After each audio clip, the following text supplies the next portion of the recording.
अगर कोई कर सकता है तो मैं क्यों नहीं, क्या है उनमें ऐसा जो मुझ में नहीं। अगर कोई कर सकता है तो मैं क्यों नहीं। गलती नंबर 6, गलती नंबर 6 जो बहुत ज्यादा लोग हम करते हैं वो क्या होती है कि उन लोगों को सुनना जो लोग हमारे सपने चुराते हैं। ज्यादातर वो लोग जो हमारे क्लोज होते हैं, हमारे भाई बहन, माता पिता, पत्नी, दोस्त। जब हम पूरे उत्साह से, पूरे विश्वास से इस बिजनेस को करने के लिए आगे जाते हैं, वो हमसे कहते हैं अरे ये क्या कर रहा है, मेरे चाचे के भाई के लड़के के उसने ये किया था इस तरह का, वो सफल नहीं हो सका, तेरे से नहीं हो सकेगा। और हम उन लोगों की बातों को सुन के इस बिजनेस को छोड़ देते हैं। एक चीज जो हम वेस्टीज के अंदर कहते हैं, पहली चीज इसके अंदर आने के लिए जल्दी मत करो। अगर आपके मन में कोई शंका है बिजनेस के बारे में, इसकी सफलता के बारे में, प्रोडक्ट्स के बारे में, कंपनी के बारे में, 1 महीना लगता है, 6 महीने लगते हैं, 1 साल लगता है, पूरा का पूरा अपने आप को संतुष्ट करो। जब आप पूरे के पूरे सेटिस्फाइड हैं, आप इस बिजनेस को आके करते हैं। अगर आपके सपने कोई चुराता है तो गलती आपकी नहीं, उस व्यक्ति की भी नहीं, गलती सिर्फ आपकी सोच की। अगली स्लाइड के ऊपर आपको ले जाते हुए लेडीज जेंटलमैन, इसका सही तरीका क्या है कि अपने कान बंद कर लो, पहले पूर्ण विश्वास करो। एक चीज जो मैं कहता हूं कि अगर आप लोग बाजार जाएं सोना खरीदने के लिए, यानी कि गोल्ड, सोना आप किससे खरीदेंगे? पान की दुकान से? नहीं, आप खरीदेंगे कहां से? सुनार की दुकान से। किस सुनार की दुकान से? जिसके बाहर बोर्ड लगा हुआ है कि इस शहर का सबसे बड़ा चोर सुनार मैं हूं? नहीं, आप उससे खरीदेंगे जिससे या तो आपने पहले खरीदा है या आपके जान पहचान के लोगों ने खरीदा है। जब आप उसकी दुकान पे जाते हैं, आप धर्म कांटे पे तुलवाते हैं, कसौटी पे रगड़वाते हैं, हॉलमार्क का निशान देखते हैं, तब जाके सोना लेके आते हैं। अगर आपने वो सोने की चेन अपने गले में डाली है और कोई व्यक्ति अगर आपको आके कहे कि ये पीतल की है, इसको फेंक दो, क्या फेंकोगे? नहीं। क्यों? क्योंकि पूर्ण विश्वास करके आए।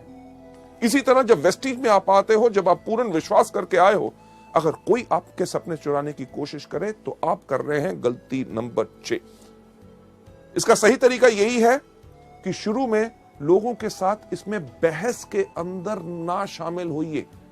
कोई अगर आपको कहता है आपके बिजनेस में क्या है, हमारे बिजनेस में ये है, हमारे बिजनेस में वो है, शुरू में क्योंकि आप अभी पूरी तरह तैयार नहीं है, आप किसी के साथ बहस में मत पड़िए। उनको सिर्फ एक बात कहिए कि आपका निर्णय आपका, मेरा विचार मेरा। जब आप पूरे ट्रेन हो जाएं तब जाके आप लोगों से पूरे तरीके से बात कर सकते हैं। आगे बढ़ते हुए मैं यही कहना चाहूंगा कि सही रास्ता यही है कि व्यापार को उन्नति का मौका दें। क्यों? क्योंकि आपने 1 साल की प्रतिबद्धता ली है। इस बिजनेस को सफल होने के लिए 1 साल चाहिए और मल्टी लेवल मार्केटिंग का वक्त आ चुका है। जैसे दुनिया में लोगों को नौकरी मिलना मुश्किल है, छोटे बिजनेसेस करना मुश्किल है, आगे आने वाले वक्त में और ज्यादा मुश्किल होगा, तो लोग इसी बिजनेस को करेंगे और मल्टी लेवल मार्केटिंग का वक्त आ चुका है। हम में से कोई ऐसा कुछ नहीं कर सकता जो इस इतिहास को बदल सके। लेडीज जेंटलमैन, अगली स्लाइड पे आपको ले जाते हुए सबसे इंटरेस्टिंग और 7वीं गलती, जो लास्ट गलती लोग करते हैं, अपने स्पॉन्सर को अपशब्द बोलना। यानी कि अपने स्पॉन्सर, जो व्यक्ति इस बिजनेस में लेके आता है, उनके आगे ना समाप्त होने वाली शिकायतें जब भी मिले, अरे साहब ये क्या था, प्रोडक्ट टाइम पे नहीं आए, मीटिंग के अंदर गर्मी थी, वहां पे पानी नहीं मिला, देर हो गया, उसने मेरे से ऐसे बात की। यानी कि कुछ ना कुछ शिकायतें हमेशा। और दूसरी, या भावनात्मक, यानी कि इमोशनल डिमांड रखना। साहब मेरे को बिजनेस करने में 30,000 रुपए की शॉर्टेज है, 20,000 का मेरे पास ऑर्डर है, 10,000 आप डालो, नहीं तो मैं नहीं करूंगा। साहब मेरा एक ग्रुप चला दो, उसको ऐसे आगे बढ़ा दो, ये मीटिंग कर दो, नहीं तो मैं काम नहीं करूंगा। अरे नहीं करना तो कल के छोड़ते हुए आज छोड़ो, पर इस तरह की इमोशनल डिमांड्स हमारे बिजनेस में नहीं चलती। लेडीज जेंटलमैन, आप यहां पे जो देख रहे हैं चेहरा, सबसे पहला चेहरा आप देख रहे हैं, काफी इंटरेस्टिंग है कि नहीं? कि जो व्यक्ति इस तरह से देख रहा है, यही शक्ल हम लोगों के सामने बनाते हैं। यानी कि अपने अपलाइन की हर बात के ऊपर हम करते हैं शक। जब उसने कहा कि चलो आपके साथ मैं मीटिंग करता हूं, आपको इस महीने कम से कम 1 लाख रुपए का बिजनेस करना है, तो हम क्या सोचते हैं? एलओ भी चाहिए होगी, हाँ? तभी मेरे से ज्यादा काम करवा रहा है। जब वो कहता है चलिए आइए मैं आपके साथ टीम बिल्ड करता हूं, आपकी होम मीटिंग्स करता हूं, आपके लोगों को आगे बढ़ाएंगे, हम क्या सोचते हैं, शक की निगाह, बाकी जगह नहीं चल रहा होगा तभी मेरे पीछे पड़ा है। लेडीज जेंटलमैन, इस तरह की सोच गलती नंबर 7 है जो हमने अपने बिजनेस में नहीं लानी। हमें शुक्रगुजार होना चाहिए कि कोई व्यक्ति हमको काम सिखा के, हमारे लोगों के साथ काम करके हमारी सफलता को और सफल बनाना चाहता है, तो उस पर हमें शक करना चाहिए। दूसरा चेहरा हमेशा हंसना, कि कोई आदमी करे हर एक की खिल्ली उड़ाना, अपलाइन का कभी मजाक नहीं उड़ाना। अरे वो आया था, वो ऐसे कह रहा था, मैंने उसको ऐसा जवाब दिया। ये हमारे बिजनेस के अंदर बिल्कुल नहीं करना। तीसरी चीज जो आप देख रहे हैं, 2 रंग का चेहरा, कि यानी कि जब अपलाइन आया, तुम ही हो माता, तुम ही हो पिता, अरे सर आप तो मेरे गुरु हैं, आपने इतना अच्छा मेरे को मौका दिया, मैं आपके चरण धो के पीऊंगा। जब व्यक्ति गया, गधा कहीं का, यानी कि मुंह पे कुछ पीठ पे कुछ नहीं। हमारा बिजनेस टोटल सच्चाई का है। Last but not the least, जो चौथा चेहरा आप देख रहे हैं, हो हर चीज में हैरान होना। अच्छा मीटिंग थी, नया प्रोडक्ट लॉन्च हो गया, स्कीम, मुझे तो पता ही नहीं। अरे पता करना आपको चाहिए, क्योंकि ये आपका बिजनेस। 7वीं गलती का सही रास्ता क्या है? Number 1, T up your sponsor. T up का मतलब क्या होता है कि किसी चीज को जमीन से थोड़ा सा ऊपर उठा के रखना, यानी कि सम्मान देना। आपके जो अपलाइन है, हमेशा उनको इज्जत और सम्मान दो। अगर आप सम्मान दोगे तो आपके परिवार में वो ही संस्कार पैदा होगा कि आपके आने वाले डाउनलाइंस भी आपको सम्मान करेंगे, क्योंकि आप अपने अपलाइंस को सम्मान करते हैं। राइट? आपके अपलाइन का काम क्या होता है? आपको सलाह देना, आपकी हिम्मत बढ़ाना और आपका हाथ बढ़ाना, ताकि आप इस बिजनेस में सफल हो सके। मुझे एक बात बताइए कि अगर आप इस काम को करना चाहते हैं और आपने टारगेट लिया कि इस महीने में डायरेक्टर बनूंगा, और आप डायरेक्टर नहीं बने, तो क्या आपका अपलाइन आपको आके कहेगा कि क्या सोचते थे अपने बारे में, डायरेक्टर बनोगे? कभी शक्ल देखी है? तुम्हारे जैसा आदमी जिंदगी भर में नहीं बन सकता था, इस मेहनत कैसे सोच लिया? लेडीज जेंटलमैन, ऐसा कोई अपलाइन नहीं करेगा। वो आपको क्या कहेगा?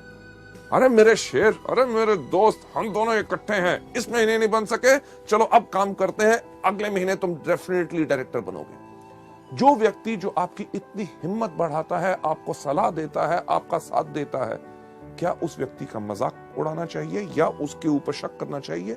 उसको हमेशा इज्जत और सम्मान देना चाहिए। किस प्रकार से? अरे मैं तो शुक्र हूं उस अपलाइन का, जिसने जब वेस्टीज का बिजनेस उसके सामने आया, उसने मुझे चुना। जब मुझे वेस्टीज के बारे में कुछ नहीं पता था, उसने मुझे पूरा ज्ञान दिया। अरे प्रोडक्ट कहां से मिलते हैं मुझे नहीं पता था, उसने मुझे बताया। मीटिंग जब हुई, मेरे अपलाइन ने मुझे याद किया, ताकि मैं आके पूरी शिक्षा लेके इस बिजनेस में आगे बढ़ सकूं। अगला स्लाइड के ऊपर आपको ले जाते हुए, इस बिजनेस का सही तरीका क्या है कि 100% जिम्मेवार रहो। यह बिजनेस आपका खुद का बिजनेस है। आप अपलाइन के लिए काम नहीं कर रहे। आपका मकसद है कि जितनी जल्दी आप इस बिजनेस को सीख लें, उतनी जल्दी आप इस बिजनेस में और ज्यादा सफलता पाएंगे। आगे बढ़ते हुए नेक्स्ट स्लाइड के ऊपर ले जाते हुए, सही रास्ता यह है कि इसमें हमेशा मीठी जुबान का प्रयोग करें और एक चीज अडॉप्ट करें जिसको हम कहते हैं tough love philosophy. Tough love philosophy यानी कि अगर आपका अपलाइन कभी आपसे किसी चीज के बारे में बोलता है तो आपको बुरा नहीं बनाना, क्योंकि वो आपके फायदे में है। इसके ऊपर जो एक एग्जांपल हम देते हैं, यानी कि एक जिराफ, जब जिराफ का बच्चा पैदा होता है तो मां तो उसको प्यार करती है। मां उसको प्यार करती है कैसे कि चाट के, पर उसका मकसद होता है कि बच्चा फटाफट अपने पैरों पे खड़ा होकर चलना शुरू हो जाए, ताकि कोई शेर या और चीता आके उसको खा ना जाए। जब बच्चा खड़ा नहीं होता तो मां क्या करती है, उसको एक पैर मारती है। पैर मारती है, उसको फिर प्यार करती है। अगर बच्चा खड़ा हो गया तो ठीक, अगर नहीं हुआ तो फिर चाटने के बाद थोड़ी देर के बाद फिर एक पैर मारती है। उसके इस पैर मारने में उसकी कोई दुश्मनी नहीं होती, बल्कि एक चीज होती है टफ लव फिलॉसफी, कि बच्चे को सही समय पे खड़ा करना है ताकि वो जिंदगी में सफल हो पाए। यही चीज आपके अपलाइंस आपसे करेंगे जब आपको सिखाएंगे आपकी गलतियों के ऊपर आपने उस पर बुरा नहीं बनाना। आगे बढ़ते हुए जो मैं चीज आपको बताना चाहूंगा कि आपका जो अपलाइन है वास्तव में एक सैनिक है, एक नेता है और एक विजेता है, राइट? आपने उसी प्रकार से इनको यूज करना है। आपको अपना पूरा का पूरा विश्वास अपने अपलाइन के ऊपर रखना है, राइट? कभी भी कोई मुश्किल आए, लगे कि ये वो व्यक्ति है जो मेरे साथ इस बिजनेस में नहीं आ सकता, और उससे अगर आपको डर लगता है तो याद कीजिए अपने अपलाइन को, जो कि एक नेता है, आपको आके सिखाएगा कि कैसे आगे बढ़ना है, जो एक विजेता है कि 2 on 1 आपके साथ करेगा और उस व्यक्ति को इसके अंदर लेके आएगा। यही हमारे इस बिजनेस का पूरा रूल है। आगे बढ़ते हुए मैं आपसे कहना चाहूंगा, जो आज आपने इन गलतियों के बारे में सीखा, इनको आज सिर्फ सुनना या देखना, इसका यह मतलब नहीं है कि आपने इनको पा लिया और अपना लिया और आप सफल हो जाएंगे। अगर आप इन गलतियों को नहीं करना चाहते और अब जिंदगी में आगे बढ़ना चाहते हैं, तो एक एक करके इन गलतियों को अपने अंदर से बाहर निकाल लीजिए, प्रैक्टिस कीजिए। जितना प्रैक्टिस करेंगे उतना आप इस बिजनेस के अंदर आगे बढ़ेंगे, राइट? सो लेडीज जेंटलमैन, ये था हमारा दूसरा मॉड्यूल, शुरुआत की 7 गलतियां। थैंक यू सो मच, आपने इसको देखा और इसको अपनाइए, और सफलता, एक चीज कहना चाहूंगा, सिर्फ आपके कारण है। इसको आपने देखा, अपनाओगे और ज्यादा सफलता पाओगे। थैंक यू सो मच, धन्यवाद।